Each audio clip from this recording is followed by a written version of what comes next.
ظفر نے کہا کہ تم کہاں جا رہی ہو بیٹا؟ وہ کہنے لگی کہ پارٹی میں جا رہی ہوں۔ تو ظفر نے کہا کہ پارٹی میں جا رہی ہوں، اس کا کیا مطلب؟ پارٹی میں کون جاتا ہے؟ ہمارے خاندان کی لڑکیاں رات کے ٹائم گھر سے باہر بھی نہیں نکلتی۔ تم کہہ رہی ہو میں پارٹی میں جا رہی ہوں، جاؤ اپنے کمرے میں۔ وہ فی الحال تو کچھ نہ بولی، اپنے کمرے میں چلی گئی، لیکن مجھے کہنے لگی کہ موم یہ کیا ہو رہا ہے؟ بابا نے آ کر تو ہماری زندگی کو برباد کر دیا ہے۔ آپ پتہ نہیں آخری دفعہ کب باہر نکلی تھی، اب مجھے بھی روک دیا، یہ تو مجھے کبھی بھی جانے نہیں دیں گے۔ میری ساری فرینڈز وہاں پر موج مستیاں کر رہی ہیں، میں یہاں کمرے میں بیٹھی ہوں۔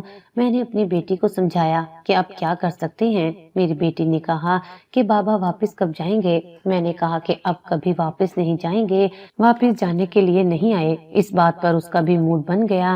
میرے شوہر نے میری تربیت پر انگلیاں اٹھانی شروع کر دی کہ تم نے بیٹی کو پردہ کرنا نہیں سکھایا، اسے حجاب پہننا نہیں سکھایا، یہ کیسے کپڑے پہنتی ہے، تم کیسے کپڑے پہنتی ہو، اتنے تنگ کپڑے کیوں پہنتی ہو، اپنی عمر دیکھو۔ اب اس نے مجھ سے سارے پیسے کا حساب بھی لینا شروع کر دیا کہ میں اتنے سال سے اتنے سارے پیسے اس لیے تھوڑی بھیج رہا تھا کہ تم نے کچھ بھی جوڑ جمع نہیں کیا، کم سے کم بیٹی کا جہیز تو بنا لیتی۔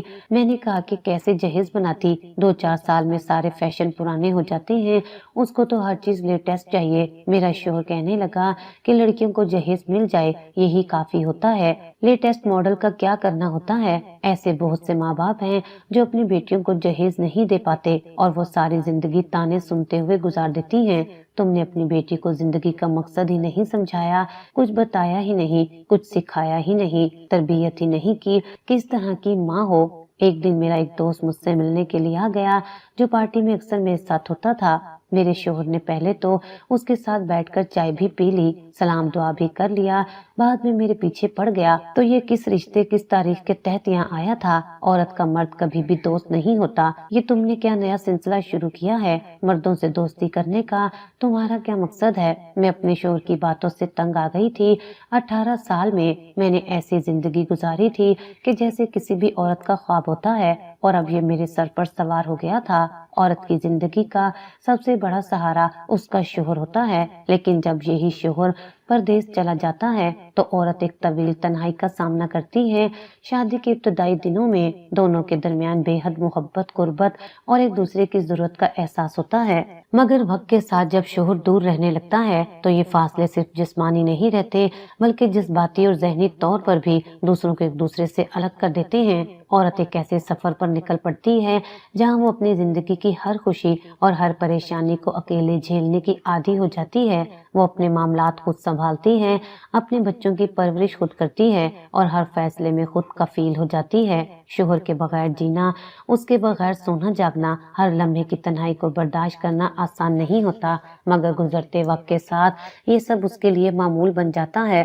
وہ جذباتی طور پر مضبوط ہو جاتی ہے، اپنے اندر ایک دنیا بسا لیتی ہے جہاں شوہر کا نہ ہونا کوئی کمی نہیں بلکہ ایک حقیقت بن جاتی ہے۔ دوسری طرف شوہر بھی اپنی زندگی کے الگ مسائل میں مصروف ہو جاتا ہے۔ پردیس میں روزگار کی دوڑ، کام کی سختیاں اور وہاں کے ماحول میں ڈھلنے کی جدوجہد اسے آہستہ آہستہ بدل دیتی ہے۔ وہ واپس آ کر دیکھتا ہے کہ جس بیوی کو وہ چھوڑ کر گیا تھا وہ اب پہلے جیسی نہیں رہی، وہ ایک خود مختار عورت بن چکی ہوتی ہے جو شوہر کے بغیر جینے کی عادی ہو چکی ہوتی ہے۔ اب اسے نہ شوہر کی مداخلت پسند آتی ہے، نہ ہی اس کی ہر وقت کی موجودگی اچھی لگتی ہے۔ یہی وہ لمحہ ہوتا ہے جب دونوں ایک دوسرے سے تنگ آنا شروع کر دیتے ہیں۔ شوہر چاہتا ہے کہ بیوی پہلے کی طرح اس پر انحصار کرے، اس کی ہر بات مانے، اس کے ساتھ زیادہ وقت گزارے، لیکن بیوی کے لیے یہ سب دوبارہ اپنانا مشکل ہو جاتا ہے۔ وہ اس روٹین سے باہر نکل چکی ہوتی ہے جہاں ہر فیصلہ شوہر کی مرضی سے کیا جاتا تھا۔ اس کے اندر صبر کی وہ حد ختم ہو چکی ہوتی ہے جو برسوں کی تنہائی نے اس میں پیدا کی تھی۔ شوہر جب دیکھتا ہے کہ بیوی اب اس کی پرواہ نہیں کرتی، پہلے کی طرح ہر بات پر خوش نہیں ہوتی اور اپنی الگ دنیا میں مگن رہتی ہے، تو وہ خود کو غیر ضروری محسوس کرنے لگتا ہے۔